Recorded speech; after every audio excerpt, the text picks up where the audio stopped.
about the coronavirus. So still only 2 confirmations in Queensland. We had another meeting this morning. Minister Miles might have something more to say about that.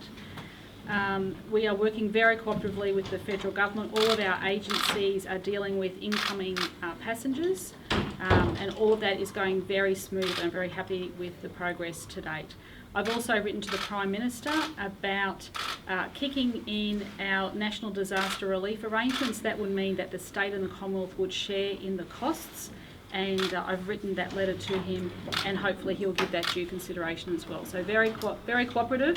A few little outstanding issues about some extra data we're after, but on the whole, very supportive of what's happening. Can you be specific about who that sort of assistance is going to be going to and what the requirements are? In relation to the disaster relief? Well, this is what we now have to work out with the federal government. First of all, they have to say yes, we believe that's okay to be treating it the same way as we would with a bushfire or as we would with a cyclone. So it would be those same sort of arrangements would take place. So, you know, we've got people going into hotels, we've got people going into different areas, there's costs that are incurred transporting people and everything. We just want to make sure that it's being shared equally. Will this include tourism businesses? I think they've been calling for some help. I think that's the next step. So I know Minister Jones is speaking with tourism operators. Later this week I will be convening a meeting with relevant ministers and stakeholders from the industry, different industries including tourism, to give them an update on the coronavirus and the impacts. It's going to have a big impact on tourism. There's a lot that we can do in the future in terms of locally, travelling locally and holidaying at home, but it's early stages at the moment. Our number one priority is on containment, but also giving industry the necessary briefings that they need. Last week you called for flights from China to be stopped. Do you want the federal government to do that? Are you happy with the actions that they've taken? I'm very happy.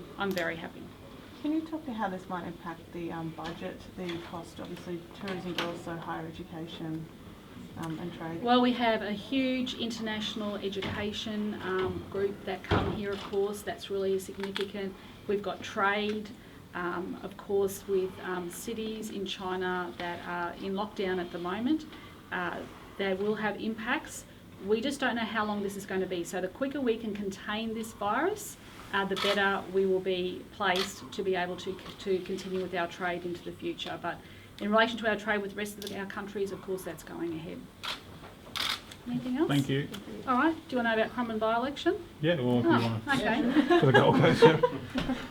Some people might be interested in that. So we've received the letter from Jan Stuckey, and it is going to be my recommendation that the writ be issued to hold the Currumbin By-election at the same time as the council elections on the 28th of March. Okay, thank you.